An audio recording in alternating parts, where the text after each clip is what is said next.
그 어떤 사람들은 삼루에서 태어났으면서 자신이 삼루타를 친 것처럼 생각하며 살아간다라는 말이 있어요. 해충이다, 이충이다. 이거는 네. 순전히 사람의 그 잣대로 이야기를 하는 거예요. 곤충이 우리 사람보다 몇 억 년 먼저 지구에 나왔거든요. 세상을 보는 따뜻한 시선. 정용실의 뉴스 브런치. 네, 정용실의 뉴스 브런치 듣고 계신 지금 시각 11시 37분입니다.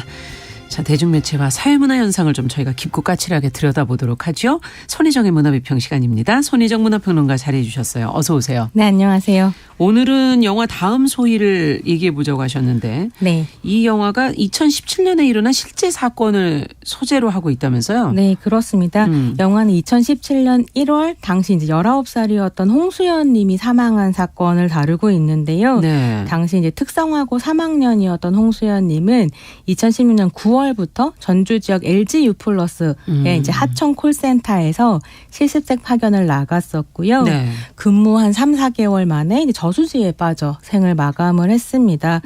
근데 이게 당시의 경찰 같은 경우에는 단순 자살 사건이라고 그러니까요. 판단을 네. 했는데요. 유가족이랑 시민단체가 공동대책위를 구성을 했었고요.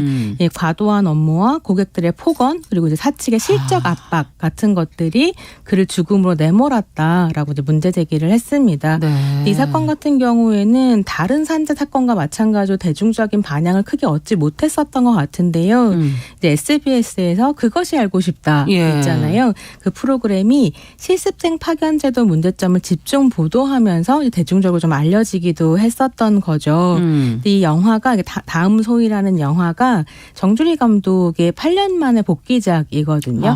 도이야라는 작품을 했었고 네. 그 도이야에서 함께 이제 합을 맞췄었던 배두나 배우가 이 다음 소희에도 주인공으로 출연을 하고 있어서 또 이제 대중문화 안에서는 좀 이제 화제가 되고 있었는데요. 그렇겠네요. 이 정주리 감독이 뭐라고 얘기하냐면 본인도 이 그것이 알고 싶다를 보면서 문제점을 많이 느꼈었고 이후에 실습생 파견제도 문제점을 다른 책들을 이제 참고를 하면서 다음 소희의 아웃라인을 잡기 시작했다. 이렇게 이야기를 하더라고요. 그래서 다음 소희라는 작품을 좀 소개를 오늘 드리고 싶은데 이 영화의 줄거리는 이렇습니다. 특성화고 3학년에 재학 중인 소희, 김시은 배우가 연기를 했는데요. 소희가 이제 통신 서비스를 판매하는 대기업의 콜센터에 파견 실습을 그러네요. 나가게 되고요. 굉장히 발랄하고 생기 있고 불의를 참지 못하는 이런 친구로 그려지는데 그렇게 이제 에너지가 있는 사람이다 보니까 첫 사회생활을 시작하면서 정말 열심히 배우고 최선을 다하겠다. 의욕 충천. 네, 의욕을 막 빛내면서 이제 네. 일을 시작을 하는 거죠. 근데 이게 콜센터 하잖아요. 맞아요. 한국 사회에서 여러 차례 그 콜센터 노동자들의 감정노동 그 부분 많이 얘기했죠. 예, 굉장히 화제가 되기도 했었고 요즘에 많은 안전망들을 만들어가고 있는 중이긴 한데요. 엄청난 감정노동에 시달리고 또 이제 막 전화를 받으면 다짜고짜 욕설이 화를 쏟아지거나 내고. 뭐 예. 성희롱을 하고 이런 게 보통이 아닐 뿐만 아니라 받아야 되는 콜의 업무 강도도 너무 강하고 뭐 이런 상황들이 이제 계속 반복이 되면서 네. 처음에 생기에 넘치던 10대 여성의 시간이 어떻게 점점 바싹바싹 말라가는가 그리고 그 끝에 결국 이제 저수지로 걸어 들어가게 되는가 그 이야기들을 이제 찬찬히 따라가고 있는 작품입니다. 네. 야, 뭐 취업 이후에 그 벌어지는 이야기들이 이제 나오는 걸 텐데. 네. 선생님이 이제 여기 대기업 사무직이라고 취업을 시켰다는 거 아니에요, 그죠? 네, 그렇습니다. 네, 근데 결국은 콜센터 상담원으로 이제 일하게 된 거고, 네. 그 상황 속에서 이제 극단적인 상황으로 계속 내몰리게 된 건데, 네. 이 과정이 우리 사회의 어떤 젊은이들이 겪게 되는 어떤 삶의 모습을 보여주는 거 아닐까 그런 생각이 들거든요. 네. 영화가 한 140분 정도 되는데요. 네. 140분 길다 싶으실 수도 있겠지만 영화를 찬찬히 따라가시다 보면 이게 정말로 필요한 시간이었구나. 우리가 충분히 이 시간을 함께 경험했어야 됐구나 이런 생각을 좀 하게 되는데요. 이게 이제 소희가 특성화고에 다니잖아요. 그러니까 그렇죠. 취업률이 되게 중요한 학교이고 맞아요. 담임이 학생들 취업을 막 시켜야 되는 거죠. 그래서 영화 시작이 되면 담임이 이제 너무 신나서 소희를 막 부릅니다. 그래서 야 이제 우리 학교도 드디어 대기업 내보낸다 이렇게 얘기하거든요. 그러니까 소희가 콜센터라는 얘기를 듣고 이거 그 뭐 하청이잖아요 이렇게 얘기해요. 담임이 뭐라고 말하냐면 원청 같은 하청이지 이렇게 얘기하거든요. 근데 진짜 끔찍한 이야기인 거죠. 세상에 원청 같은 하청이라는 건 없고요. 원청처럼 노동자를 대우할 거면 하청 안 만들었겠죠. 근데 이런 걸 한국 사회가 다 알고 있지만 사실 손대지 못하고 있는 어떤 구조적인 문제가 있는데요. 그렇게 이제 어쨌거나 소희가 원청 같은 하청에서 이제 일을 시작을 하는 거죠. 근데 그걸 보면 저희가 이제 몰랐던 건 아니지만 정말 콜센터 직원들이 내몰리게 되는 감정적 착취가 어마어마하더라고요. 그래서 저는 영화를 보면서 물론 우리가 한국 사회 노동 구조에 대해서 고민을 해야 되겠지만 그 전에 기본적으로 한국 사람들이 타인을 대하는 태도를 저부터 돌아보게 되더라고요. 그러니까 우리가 너무 사는 게 한국이 빡빡하다 보니까 다 화가 나 있잖아요. 분노가 많죠. 어느 정도 화가 나 있는 것 같은데 그 화가 난 상태를 소화기 너머에 있는 사람에게 그러니까 그래도 된다고 생각하는 사람에게 막 퍼붓는 거죠. 그러면 이제 거의 뭐 감정의 쓰레기통이 되는 사람들이 있고 그 사람들이 구체적인 얼굴과 이름을 가진 노동자들이다, 사람들이다라고 하는 걸 우리가 어떻게 잊지 않을 수 있을까 이런 것들 좀 고민하게 됐었는데요. 근데 영화를 잘 보면 하청 콜센터의 문제라고 하는 게 이런 감정노동만의 문제는 또 아니더라고요. 또 어떤 게 있습니까? 이렇게 감정노동에 내몰리더라도 정당한 대우와 안전망을 그 사내에서 가지고 있다면 노동자들이 또 견딜 수 있을 텐데 근무 환경도 엉망진창인 거예요. 그거는 코로나 때 조금 얘기가 되지 않았습니까? 네, 그랬었습니다. 근데 이게 구체적으로 뭐가 문제인가 이게 그래서 SNS 이런 식의 이야기가 나오는데 우리가 신문 뉴스 한 줄로만 알던 것을 2시간을 펼쳐놨을 때 뭘 할 수 있는가에 대한 영화다라는 얘기를 하시는 분들 계시더라고요. 어떻게 보면 어려운 건데 굉장히 디테일한 거고. 그래서 보니까 이제 매분 매초 전화 응대 퍼포먼스가 상사에 의해서 모니터링이 되고 있고요. 그래서 다 녹음을 해서 이제 확인을 하고 있고 이제 매주의 성과가 수치화돼서 등수에 반영이 되는 거죠. 그래서 영화에 이제 그런 대사가 나오는데요. 소희가 죽고 난 다음에 이제 배두나 배우가 연기하는 유진이라는 형사가 왜 그가 죽을 수밖에 없었는가 이제 추적해 가는 게 또 영화의 후반부인데 뭐 원청도 찾아가고 하청도 찾아가고 학교도 찾아가고 해요. 그러면서 담임한테 가서 소희 담임 원청 같은 하청이라고 얘기했던 담임한테 가서 뭐라고 얘기하냐면 선생님 소희가 거기서 어떤 일을 했는지 알고 있냐라고 묻습니다. 그러면서 그 회사가 전체 직원 수가 670명인데 작년 한 해만 629명이 퇴사를 했고 그리고 다시 617명이 입사했는데 그중에 한 명이 소희다 얘기하거든요. 퇴사가 이렇게 많다는 거는 정말 한번 돌아볼 부분이네요. 그런 거죠. 끊임없이 사람들이 그만둘 계속 수밖에 교체가 되는 거군요. 교체가 되고 사실 그렇게 사람이 자주 갈리는 곳이기 때문에 이제 어린 학생들을 데려다가 그야말로 함부로 굴리는 이런 이제 상황이 되기도 하는 거죠. 그게 하청이라는 거거든요.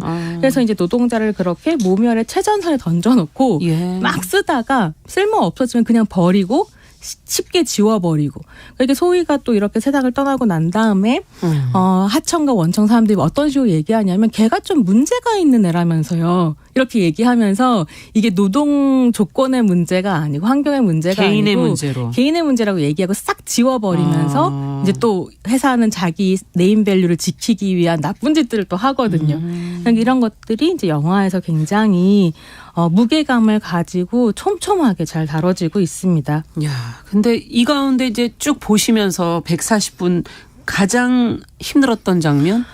뭐 하나를 꼽는 게 쉽지 않고 또 이제 정주리 감독이 워낙에 영화를 잘 만드는 사람이어서 이게 아주 설득력 있게 만들어 가거든요. 그래서 고통만 주는 영화는 아니고 사실 이제 여러 가지 감정의 파동을 느낄 수 있는 아름다운 영화이기도 한데요.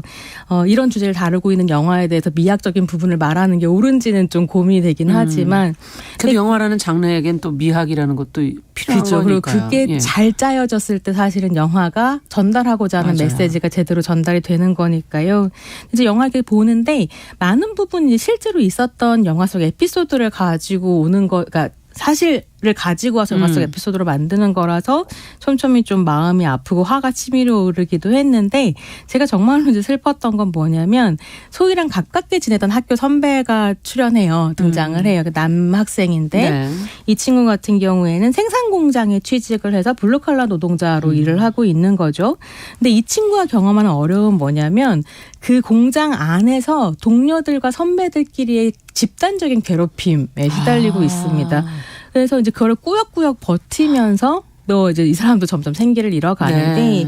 이게 실제로 직장 내 갑질로 괴롭힘을 당하다가 세상을 떠난 파견 실습생들도 있습니다. 예. 그래서 이제 기사화된 적이 있고요. 그러니까 이런 이제 실제 있었던 일들을 영화로 보여주는 거죠. 근데 이 친구를 이제 형사 유진이 찾아가서 소희의 죽음에 대해서 물어보면서 이 친구 얘기를 듣다 너무 속상하잖아요. 그렇죠. 그래서 뭐라고 얘기하냐면 힘든 게 있으면 나한테 얘기해라. 나한테라도 얘기해라. 그래도 괜찮다. 그러니까 이제 이 친구가 울면서 고맙다고 얘기하거든요. 그러니까 어떻게 보면 이런 이야기를 하는 어른이 없다는 거. 이게 이제 한국 사회의 현실이라는 생각도 같이 했습니다. 네. 그 노동 구조 안에서의 문제, 뭐 지금 유튜브에 제임스 초님 말씀하신 기본적인 어떤 가불의 관계 이런 것들이 변화되지 않는 한 문제는 계속 생산되지 않을까 이런 생각도 들고 그렇다면 다음 소희라는 거는 소희 다음이 계속 있다는 거죠. 그 연세의 의미를 이제 다음이라는 제목에 넣었다라고 볼 수 있겠습니다. 네. 야, 뭐 앞서 소희 친구들의 현실까지도 우리의 그 모습들 젊은이들이 겪고 있는 모습들을 다 보게 되는데 어떻게 봐야 될까요? 이게 지금 이제 기업만의 잘못이냐? 학교는 또 그럼 잘한 거냐? 학교의 책임도 분명히 있는 거죠. 이게 원청에서 하청으로 이어지는 이런 시스템의 핵심은 이걸 가능하게 하는 동력이 성과급 시스템이거든요. 그래서 능력껏 벌어라. 네가 하는 만큼 가져갈 수 있다라고 하는 환상 안에서 실제로 영화를 보면 능력껏 일해도 그만큼 벌지 못합니다. 왜냐하면 하청에서 떼먹고 원청에서 떼먹고 이 판이기 때문에 노동자는 계속 착취의 구조 안에 들어가게 되기 때문인데요. 어쨌거나 이 이제 허울 좋은 어떤 능력주의, 성과 제도라고 하는 게 기업뿐만이 아니라 학교 시스템까지 다 전파가 되어 있는 상황이거든요. 곰팡이처럼 퍼졌다라고 생각하는데요. 교육부가 취업률과 대학 진학률을 바탕으로 학교를 줄 세워서 지원을 하고요. 학교는 그러면 또 어떻게 해야 되겠어요? 인구 절벽 때문에 계속 학생 수는 줄어들고 취업률이 높아야 학생들이 많이 들어올 뿐만이 아니라 들어오지 않는 학생들 때문에 생기는 마이너스는 교육부 지원을 막아야 되는 거죠. 그러니까 또 이제 학교에서는 교사들을 취업률과 진학률을 줄 세워서 관리를 합니다. 그렇게 되면 교사는 어떻게 되냐면 안전한 곳, 학생들이 일을 배울 수 있는 곳, 노동자로서의 권리를 찾을 수 있는 곳, 그래서 교육의 연장으로서의 노동 현장 학생들을 보내는 게 아니라 그런 데를 찾기 위해 노력하거나 관리하거나 이렇게 하는 게 아니라 그냥 어디든 보내는 거예요. 무조건 파견만 그러다 보면은 이렇게 교체가 많은 데를 갈 수밖에 없는 거 아니에요? 그래서 빠지면 또 거기에 가게 되고 뭐 이렇게 되는 거니까요. 그래서 저는 이것까지는 정말 몰랐었는데 실제로 특성화고와 마에스터고에 주홍색 조끼 빨간색 배지 이런 게 있다는 거예요. 그래서 그게 주홍색 조끼가 도대체 뭐냐 이랬더니 영화에도 나오는 설정이기는 한데요. 파견을 나갔다가 못 버티고 학생이 회사를 그만두잖아요. 학교 돌아오잖아요. 그러면 학교 취업률을 깎아먹었다라면서 주홍색 조끼를 입혀서 화장실 청소 같은 걸 계속 시킨다는 거예요. 졸업할 때까지. 좋은 글씨도 아니고. 그러니까 그 좋은 글씨를 찍어버리는 거죠. 그러니까 이제 뭐 영화에는 또 그런 일을 경험하는 학생들의 그러니까 아이들이 버틸 수밖에 없는 거군요. 그런 거기에서. 거죠. 그리고 계속 끊임없이 뭐 소희는 워낙에 이제 똑똑하기도 하고 강단이 있는 학생이었으니까 담임이 계속 너만 믿는다. 힘든 데지만 너는 잘할 거다. 넌 할 거고 네가 그냥 거기서 돌아오면 너 앞길만 망하는 게 아니라 후배들 앞길도 네가 막는 거다. 먼저 이렇게 이제 얘기를 하면서 그런 구조가 형성되어 있기 때문에 이게 고등학교가 아니고 불법 인력 파견 업체가 되어버렸다라는 평가들이 나오고요. 실제로 매 이제 특성화고에 파견을 나갔다가 산재로 사망하는 학생들이 등장을 계속 하고 있는데요. 숫자가 적지가 않은 모양이군요. 꽤 많고 2011년에 이제 이 형장 실습생 파견제도가 만들어졌는데 이 이후로 2명에서 16명에 이르는 학생들이 매해 산재로 이제 상해를 입거나 사망을 하고 있는 거죠. 그 젊은이들이. 이것도 지금 누가 책임질 거냐? 그럼 이 성과급의 가장 밑에 있는 피라미드 가장 아래쪽에 있는 교사들 책임이냐? 하면 또 그렇게만은 얘기할 수 없겠죠. 개개인의 문제도 있겠지만 구조를 잡아야 되는데 이제 그것이 알고 싶다에서 이제 취재를 하면서 교육부도 가고 교육청도 가고 막 이러는데 다 이런 식인 거예요. 교육부나 교육청에서는 노동침해 사건이니까 노동부가 한 알이다. 노동부에서는 근로감독을 해서 법 위반 사실이 나오면 개입할 수 있지만 이 정도 뭐 야근시키고 이러다 죽는 거 우리가 뭐 어떻게 이런 식인 거죠. 그래서 산재에 대한 인식이 굉장히 이제 한국 사회가 저열하다. 그러네요. 정말. 네. 청취자 지금 오명옥님께서 사회 부조리가 마치 칡넝쿨처럼 지금 얽혀 있어서 어떻게 문제를 어디서부터 끊어내야 될지 모르겠다. 지금 그렇게 지금 얘기를 해 주시는데 정말 공감이 되고 네. 이런 비인간적인 시스템의 문제를 지금 이제 말씀해 주신 것처럼 고칠 의지들이 지금 없는 거잖아요.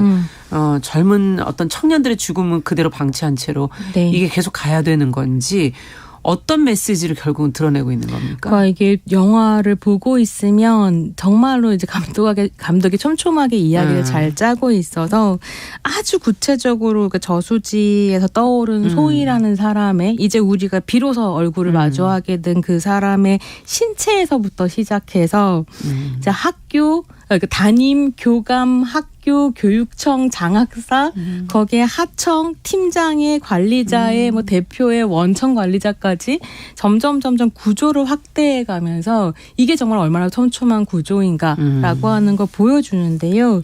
거기에 더불어서 이제 소위의 친구들이 등장을 하면서 이렇게 성과급 이라는 환상 안에서 이제 사람들이 죽어나가는 한국 사회 현실 옆에는 망가진 공동체와 주목 경제의 문제가 있다는 걸 같이 보여주거든요. 그게 무슨 말입니까? 그러니까 이게 사람이 노동 강도가 심하고 스트레스를 받을 수 있죠. 근데 이거를 서로 돌보고 이제 이렇게 아껴줄 수 있는 공동체가 있으면 또 되는데. 의미 있는 노동의 가치를 가르쳐줄 수 있는 공동체가 있으면 또 이제 같이 갈 수 있을 부분이 있을 텐데 이제 소위 선배가 따돌림을 당하고 괴롭힘을 당하는 것처럼 노동자들의 공동체도 이제 없다는 거예요. 왜냐하면 전부 다 그런 식의 비정규직화되고 조각조각 나기 때문에 정말로 이제 하나가 되어서 목소리를 내기가 힘든 구조를 사회가 만들고 있다는 점이 한쪽에 있고 그럼 그런 식으로 짜여져 있는 사회에서 내몰려서 그 시스템 안으로 들어가지 못한 학생들은 뭘 할 수 있는가 아무 자원이 없는 상태에서 유튜브 시작하는 거거든요.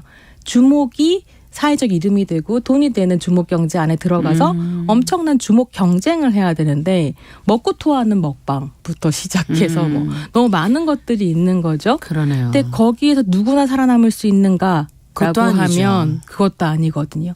그래서 이 아주 촘촘한 경제적 문제와 더 이상 작동하지 않는 공동체에 대한 상상력과 이런 것도 이제 영화에서 잘 드러나고 있습니다. 네. 그 안에서 이제 그 형사인 극 중에 배두나 씨가 이제 뭐 어떻게 보면 한 축을 또 맡고 있는데 과연 그 수사를 제대로 했는가 경찰은. 그러니까요.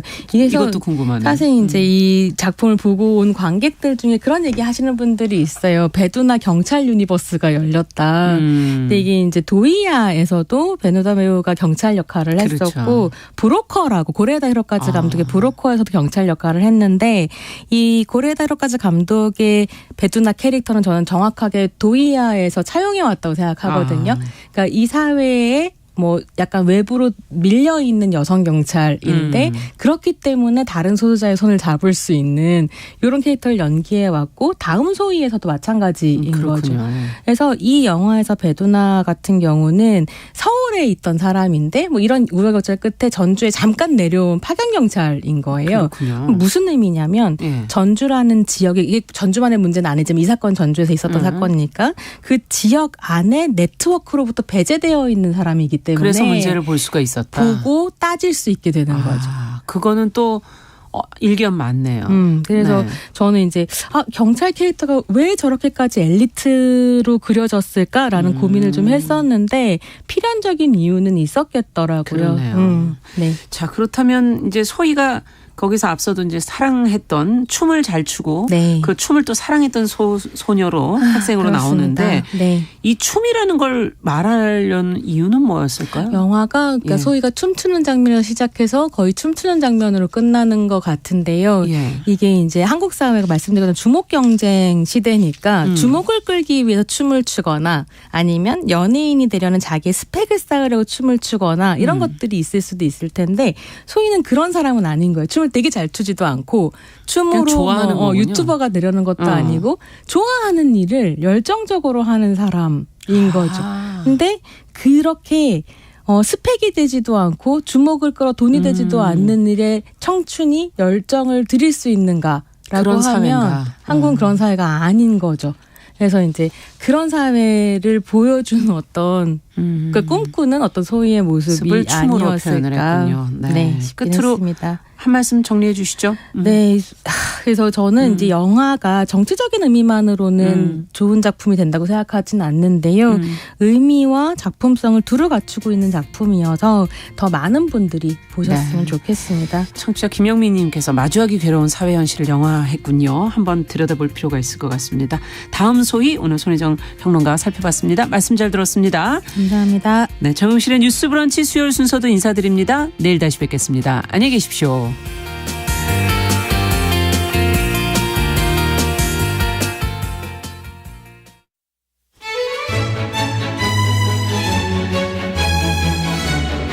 정치